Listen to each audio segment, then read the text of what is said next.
You'll often hear creators say, all you need is one video to take off. And this guy, Simon Squibb, is proof of that. The video right here is one of the most successful business videos ever made, with over 15 million views. It's driven around 500,000 subscribers all by itself, and it catapulted Simon from presenting videos in front of a whiteboard to interviewing the biggest names in the business world. In today's video, you're going to learn the tactics Simon and his team used to make this video explode, so you can steal them like an artist, of course. Welcome to episode 2 of Creators Mean Business. Just like in every episode, we're breaking down this tactical analysis into 5 sections: packaging, proof, promise, payoff, and persona. For every section, you'll get 3 takeaways that will make your content land better with your audience. But first, make sure you hit subscribe now if you want weekly videos about the pro-level tactics we use to scale YouTube brand channels from 0 into the hundreds of thousands of subscribers. Let's get started with packaging. What makes this video so insanely clickable that a small nation of viewers have watched it? Now, the packaging is everything you see on your YouTube homepage. The title, the thumbnail, the views, the channel name, the recency, the number of subs. All these things help you decide if to click or not. And today, I'm gonna add one other crucial element under packaging: the format. And that's one thing Squibb is doing better than anyone. But let's start with the title. 30 years of business knowledge in 2 hours and 26 minutes. Why does this title work? Well, it ticks every box of the 4U's copywriting formula, which is a framework for writing titles and headlines that dates back to pre-internet times, because human psychology doesn't change that much. Firstly, it's useful. It clearly communicates to the viewer the benefit of watching the video. It answers that most important question: what's in it for me as the viewer? Basically, the answer: a lifetime's worth of knowledge in just a few hours. And that sounds like a pretty good way to spend my time. Secondly, it's urgent. Okay, maybe there's no explicit urgency, like do this before this happens, but the idea of saving decades now and the fear of missing out on this fundamental, foundational knowledge creates a sense of curiosity and an indirect urgency. It creates a tension that's resolved through clicking on it. Thirdly, it's unique. There are tons of copycat titles out there now, but this was the first of its kind when it came out. Still, not many business gurus on YouTube can boast 30 years of experience. And even though the video is long at 2 hours and 26 minutes, it still somehow feels like an ultra-condensed masterclass. And that's not all. Those 30 years also build Squibb's credibility instantly and answer the viewer's second most important question: why should I listen to him? Let's hear what Simon Squibb's YouTube strategist, Jamie Rawsthorne, has to say about this. And so this title, which was 30 years of business knowledge in 2 hours, 26 minutes, 30 years is very authoritative. And not many people had really talked about that amount of time in business on YouTube before. Another example where I've seen that is people use other ways to use authority with things like computer science degree. So an entire computer science degree in 14 minutes. And finally, number 4, it's ultra specific. 2 hours, 26 minutes is pretty specific, right? And that specificity does 2 things. The more specific we are, the more believable we automatically sound. This is a microphone. This is a Shure SM7B. I sound more expert and more convincing in the second version, right? Because specificity infers knowledge and captures attention. And secondly, it sets our expectations for what we're going to get from this video. And crucially, how long it's going to take us to get it. And this is hyper important on YouTube because, as I explained in episode 1, the title directly impacts the view duration of the video, which is the most important metric for YouTube's algorithm when it's deciding whether to recommend your video or not. So that covers the 4 U's of title writing that are as old as human psychology itself, but YouTube also adds a few extra new rules for titling. We just touched on the first one, setting expectations for watch time, but also, quite simply, that the title is short. Titles with 6 words or fewer and not more than 55 characters tend to perform best because longer titles get cut off in the YouTube interface. 30 years of business knowledge in 2 hours and 26 minutes is 6 to 8 words, depending if you're counting the prepositions, and 45 characters. It's short, it's punchy, and it creates one clear tension and sparks that click. But the title alone can't do all the work. The thumbnail's there to provide the context that a short title can't. Now, this thumbnail is pretty basic compared to a lot of the thumbs from entertainment channels out there, but it does what it's supposed to do. Let's hear what Jamie has to say about it. The thumbnail is pretty standard. It's 0 to 1 million, I believe it is, with a red arrow behind his face. It's 3D, the background's blurred. What are some very simple things that you can do to increase the click-through rate and the perceived quality of a thumbnail? So you want it to be 3D. You want it to be very simple. You want it to be very sharp of where the focus is. So ways you can do that is either dim the background to add contrast to the forefront. So the thumbnail stands out because just masking graphic elements between the subject and the background immediately gives the thumbnail depth and makes it pop on the YouTube interface. The thumbnail also communicates a journey and a transformation, in this case from $0 to $1 million, because ultimately the viewer isn't watching for you, they're watching for the transformation that you can offer them. And finally, the thumbnail also sets expectations. It shows Simon in teaching mode in the same setting as the video itself, and just like message matching the title and the hook, matching the thumbnail and opening visuals confirms to the viewer that they're in the right place, that they haven't been tricked, and that makes them more likely to keep watching. So perhaps this all sounds like masters were at work, concocting the perfect recipe for a guaranteed success. 10.2 grams of this, 13 millimeters of that. But dig a little and you'll see that this wasn't entirely the case. In the first few days, they switched from one title to another and from one thumb to another before finally settling on this. And if you watch interviews with the people involved, you find out that the huge success of this video was as much luck as design. More about that later though. To wrap up this section about packaging, let's talk about the format. Now, why is format so important and why should we all be talking about it? One word: repeatability. If you have a format that is low lift enough and successful enough, you can make it again and again to grow your channel predictably. Let's hand over to Jamie to find out more. With Simon, the secret that he's really had is sticking with formats that aren't extremely hard to produce. YouTube as well is really optimizing for long form content, but they're absolutely war with Netflix for the TV screen behind him. If they can be the provider and platform to keep eyeballs and attention on the TV screen, it opens them up so much to market capitalization. Simon has now produced probably 5 or 6 or 7 videos off the back of it, and that has just exploded his channel. He's gained 270,000 subscribers from that one video alone. So yeah, it was a game changer. This is something I see with creators like Alex Hormozi, like Daniel Priestley in our last video, and now with Simon Squibb. It's all about creating formats that are low lift, often with a pen and paper for an alternative angle and visuals that really provide for those long watch times. Here's the really critical thing though, especially when it comes to your YouTube strategy. They didn't just move on to the next video and the next concept after creating this absolute banger. They created a series out of it. So let's hear what Jamie has to say about that. Ideas on YouTube have got the highest leverage on success. Formats have the highest leverage on ideas. So one video idea can get 7 million views and generate 270,000 subscribers, but then you can then create 5 video ideas off the back of that.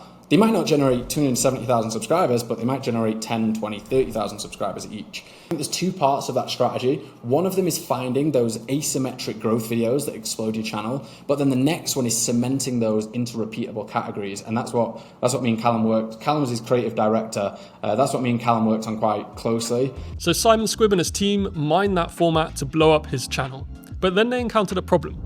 Simon's knowledge wasn't unending, so they couldn't produce these videos forever and ever. Let's listen to Callum Church, Squibb's head of production, to see how they solved that problem. But this actually brought up a problem for us. So, straight off the back of that, we were like, right, this is it. We've got a format here. We've got to build out on this. So we did 30 years of marketing knowledge in X minutes, right? And it did good. It did good. Great. And then we did 30 years of sales knowledge in X minutes. And it did great. Brilliant. But then we kind of came to this realization that, there's only so many subsections of business that Simon can teach. And the whole point of all of this is that it's sustainable. We need a sustainable model and a formula that we can keep building on. And this is finite. What are we going to do? We had some podcast guests booked in for a podcast that we were, pausing for the moment. And Simon kind of had this idea of why don't we just do the 30 years video with these guys as a guest? And I was like, that's a genius idea. Why haven't we thought of this? So this isn't only a case study on how to make a banger video. It's also how to use that banger and develop an entire long form strategy out of it that forms the backbone of your channel. So what are your takeaways for your own packaging? Let's summarize. Firstly, make your title as specific, as short, and as expectation setting as possible. And if you can build authority into your title, even better. Secondly, give your thumbnail depth, use your graphical elements to communicate transformation, and consider matching your thumbnail visuals with your videos visuals. And thirdly, shifting from tactics to strategy. Once you do have that blow up video, your very own outlier, develop a format and a series out of it so you can repeat your success time and time again. We just spent a long time on packaging, now it's time to move on to proof. Now, you always need to front load your video with proof because the viewer, if they don't know you already, needs to know why they should listen to you. They need to know why they should trust you as a source of information. Now, there are 3 ways Simon builds his credibility that I'd like us to look at and learn from. Firstly, the title, secondly, the hook, and thirdly, the format. As I mentioned earlier in the video, the title literally communicates Simon's authority within the first 4 or 5 words. 30 years of business knowledge. And this is something you see more and more creators doing, especially over the past year. Nisha, the personal finance guru, for example, has prepended her most popular videos with Accountant Explains, pretty much for the same reason. And there are now a billion videos out there that simply use age as a proxy for experience and authority. I'm 35, creators, spare me 10 minutes, I'll save you 10 years. Or I'm 40, this is what I wish I'd known in my 20s. Or one that we've had a lot of success with, how I'd learn XYZ if I had to start over, which elegantly communicates experience and a roadmap to success for viewers. Enough about titles though, what about the hook? In episode 1, we watched how Daniel Priestley built his credibility in 13 seconds flat. Funnily enough, Simon Squibb takes about exactly as long, and perhaps he's a touch quicker. Let's check it out. I am good at only one thing. Business. For the last 30 years, I've built 19 companies and invested in 78 startups. People ask me every day to be their mentor and to help them. And they've even offered me £10,000 to help them just for one day in business. I don't want to charge people for help. I want to give you the knowledge for free. So what's he doing here? He's being specific about what he's good at. And remember, specificity equals believability. He's also showing his track record. And a track record is undeniable proof of success. He's saying people ask him for help all the time, which means he's in demand. And finally, he says his day rate is $10,000. So his time is valuable. And all of this is communicated in under 20 seconds. Fun fact, this hook is by far the most watched and rewatched section of the whole video. So on your hook, decide how you can most effectively communicate your experience and why this experience makes you someone that the viewer should listen to. And remember, this doesn't mean you need the same massive numbers that Simon drops. You just need to think carefully about how you frame the experience that you do have. For example, 7 mistakes I made in my first week as a lawyer. That would make a compelling video for a certain audience. And it leans on a beginner's experience rather than an expert's. So identify your competitive advantage and run with it. And finally, a few words on format. YouTube has long been a place for whiteboard tutorials, but it's only recently that the big talking head education channels like Hormozi, Priestley and Squibb have really gone all in on this overhead camera and whiteboard combo, which immediately signals the presenter's role as the teacher and the educator. And it also offers the editor more visual variety and helps with retention by occupying more of the viewer's senses and creating the feeling of orientation and progress. And it does all of this without dramatically increasing the complexity of the production. So, what are your takeaways for proof? Firstly, front load your proof in your title if you can. Secondly, reiterate that proof in your hook, always keeping that question in your head, why should they listen to me? And thirdly, think about how the format and composition of your video can be harnessed to support your authority. And that'll usually be by including and using the tools of your trade, whether that's whiteboard markers, fire extinguishers, or bingo sets. Okay, packaging and proof done. Now let's move on to the promise. Now the primary purpose of the hook is that the viewer understands crystal clear the video's promise. The value that you're going to get from the video, the promised land that you're going to reach by watching it. Funnily enough, the promise is actually where this video departs from what is typically best practice. If you look at almost any creator, you'll see the promise is neatly packaged into a 30-second hook, along with 3 or 4 other things. Firstly, the reiteration of the title to confirm to the viewer that they're in the right place. Secondly, the stakes, which often go hand in hand with the promise. What do you stand to gain or lose by watching or skipping the video?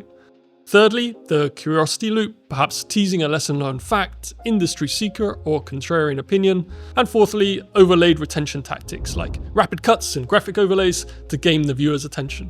Professional creators typically craft the hook at the very beginning of concept development, along with titles and thumbnails, as a way of testing and validating whether the video has potential. No good hook, no potential, and the idea is dropped. The focus is always on efficiency and effectiveness. Then they layer the 5 factors on top of one another within the first 30 seconds in order that they're greater than the sum of their parts, and to get as close as guaranteeing attention as possible. Simon Squibb, on the other hand, essentially extends his hook over 5 minutes, basically laying down one hook after another, often repeating himself, and sometimes even kind of garbling his words a bit, saying the video will last 45 minutes when it lasts over 2 hours. But hey, it works. Let's hear what Jamie has to say about it. If you watch the first 5 minutes of that video, it is always just like It's basically just hook,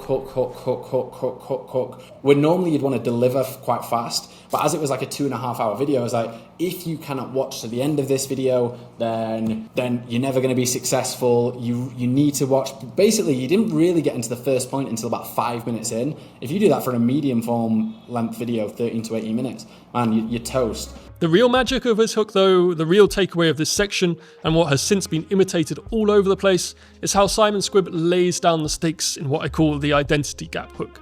Let's take a listen. And today I'm going to give you everything you need to start a business, to grow a business, to maintain a business, and to sell a business. But if you can't stay on this video for 5 minutes without clicking off, I've got some news for you. You're probably not going to make it.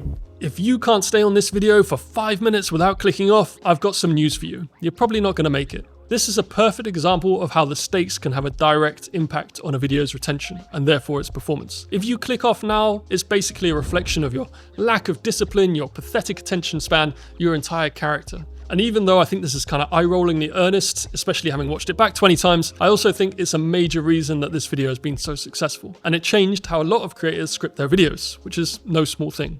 So, the 3 takeaways. Firstly, couple your promise with meaningful stakes. What happens if the viewer decides not to accompany you to the promised land? Secondly, go long. As Jamie said, YouTube's algorithm has long been loving the super long form, and that's definitely not going to change now YouTube has well and truly landed on TV, clocking up more hours watched than any other streaming service. Long videos mean big value and big promises, and big promises don't have to be condensed to 30 seconds. Simon Squibb's video is basically an alternative MBA for beginners. And thirdly, and finally, and this one is a bit philosophical, don't be afraid to try writing a new page to the rulebook every so often. I don't think Simon Squibb scripted his hook. It lasted like 3.5 minutes, and he introduced the identity gap hook as a thing. And those 3 things are a big part of why this video works so well, because he comes across as natural, he comes across as sincere, and he comes across as authentic. And by the end of those 3.5 minutes, you feel like you're in store for an entire business degree in just 150 minutes. Right, let's look at the payoffs. Does Simon fulfill his big promises? And how does he package and deliver those payoffs?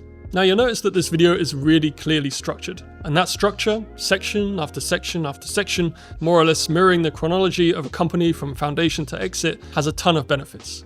Here are the key ones. Firstly, for you, it makes the script way easier to write, because you're basically writing 9 short scripts and then linking them all together. Secondly, for YouTube, it means you can easily and clearly chapter the video, which is fantastic for indexing and discovery on both YouTube and Google. And thirdly, for your viewer, it helps your viewer understand where they are and where they're going. It sets expectations and builds anticipation at the beginning of each section, and gives viewers a sense of achievement and satisfaction at the end of each section. And that's exactly what keeps them watching. Basically, it means you can constantly set up promise payoff cycles that keep the viewer engaged throughout the video, even if it lasts over 2 hours. Not only that, every section basically follows the same 5-point internal structure. Firstly, it starts with a rehook, a promise for what will be learned and achieved in that section, and an explanation of why it's important. Secondly, a presentation of some of the principles or a framework presented verbally and visually. Thirdly, an anecdote or a story from Simon's own experience, often coupled with a few contrarian statements.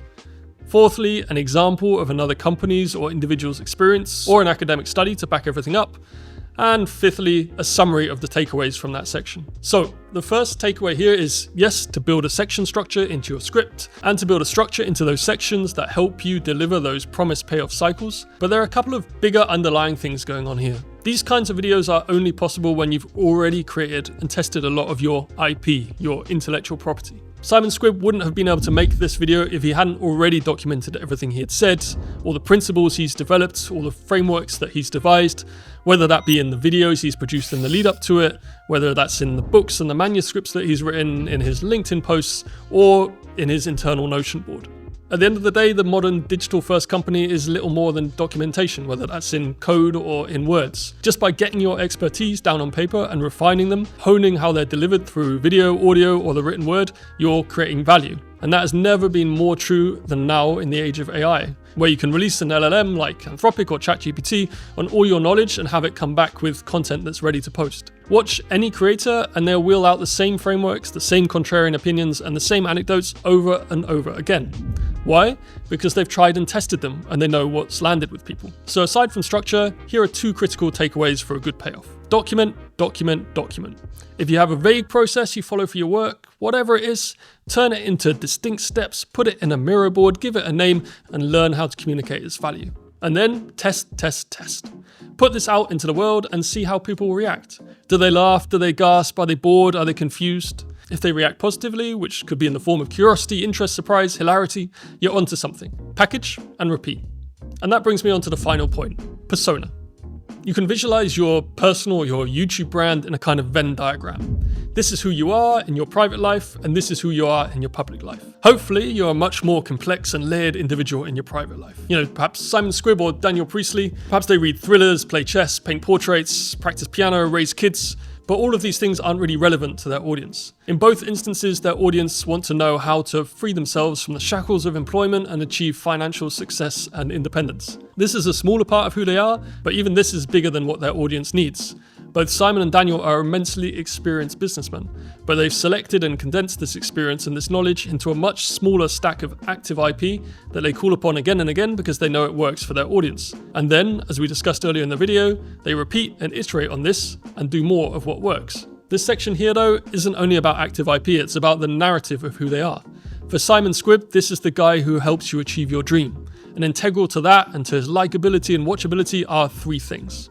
Firstly, his enthusiasm, which comes through in every single video he does. Secondly, his underdog story of how he went from being homeless and having nothing to being a successful entrepreneur.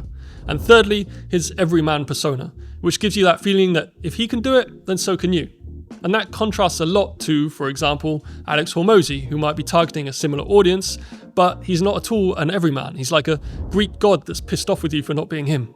So what are the takeaways here? Firstly, identify that area of crossover between who you are and your expertise and what the world needs and what your audience wants. Secondly, layer that with your own narrative. While each of these things by themselves might not be unique, the combination probably is. Remember, Hormozi and Squibb produce similar kinds of long-form content, but deliver it with a very different narrative, a very different persona. And that's the third and final takeaway. The majority of this video has been about tactics, like hooks, and structure and format, but your delivery will have a huge impact on a viewer's engagement with you. If you can present with Squibb-like enthusiasm or Hormozi-like intensity, you'll probably see much better watch times. Okay, that brings us to the end of the video. If you haven't watched episode 1, check it out here. Don't forget to hit like and subscribe, and I'll see you in episode 3.